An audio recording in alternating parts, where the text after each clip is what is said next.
Je vous remercie. Merci, cher collègue. Ismaïla Diallo pour 3 minutes, suivi de Fanta Sall. Bonjour à tout le monde, monsieur le ministre et collaborateurs. Je vais aller très vite. Donc, les préoccupations sont les mêmes depuis 2012. Donc, je vais m'apesantir sur l'échec de la politique globale du président Macky Sall. Le constat que l'on peut faire des deux mandats est que la politique économique du président Macky Sall a été globalement un échec, malgré ce qu'il appelait ses réalisations. D'ailleurs, ce sont ces réalisations qui ont plombé sa politique. La preuve la plus nette de cet échec, c'est sa politique sociale. Beaucoup de Sénégalais sont devenus tellement pauvres qu'il a été obligé, pour les soutenir, de mettre en place des programmes de soutien financier direct avec les transferts ciblés, alors qu'une bonne politique économique aurait dû faire de ces personnes des acteurs économiques capables de se prendre en charge économiquement dans le cadre d'un vaste réseau de PME-PMI à travers tout le pays, produire et transformer chez nous. L'exemple le plus patent de cet échec, je ne vais pas en venir, la politique convient souligne que l'échec politique du président ne doit pas surprendre, car il était presque programmé dès le départ. Il a échoué avant même sa mise en œuvre de par son approche. Pour comprendre cela, il faut revisiter la stratégie.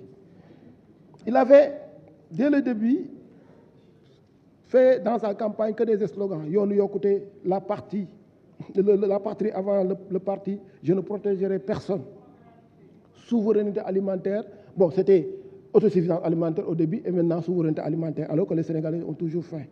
Il n'avait pas proposé au Sénégal un programme politique structuré à mettre en œuvre après son élection. C'est une stratégie qui a été payante parce que certainement il n'avait pas eu suffisamment de temps pour le faire entre 2008 et 2012, le temps entre son départ de l'Assemblée nationale et la présidence. L'autre aspect de cette stratégie, c'est que la présentation d'un programme pourrait être contre-productif dans la mesure où il pourrait comporter des faiblesses susceptibles de décourager ou de ne pas intéresser certains électeurs. C'est peut-être pour ces raisons que le candidat Macky Sall avait préféré les slogans à la place d'un programme politique. Ce plan a été élaboré par des consultants. Bon, maintenant, on lui a fourgué le PSE par des consultants entre 2012 et 2014. Sa mise en œuvre a commencé en 2014 avec une date de référence pour les membres du régime parce que c'est cette date que le président Macky Sall a démarré avec le PSE. Le plus grand problème avec le PSE, ce sont son approche top-down, c'est-à-dire qu'il n'a aucune connexion avec les réalités à l'origine de la survenance de la deuxième alternance politique, qui est celle de la rupture. Elle n'avait pas été le résultat d'un diagnostic de la situation de l'heure afin de continuer sur des nouvelles bases.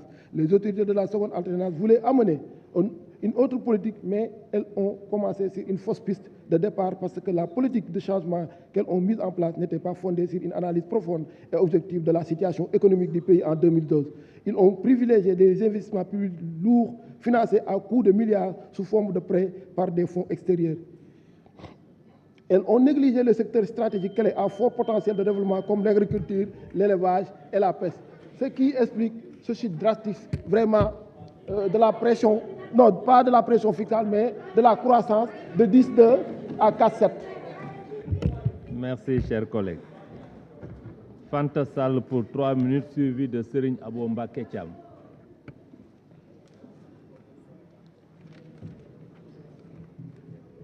Merci beaucoup, monsieur le président. Assalamu alaikum.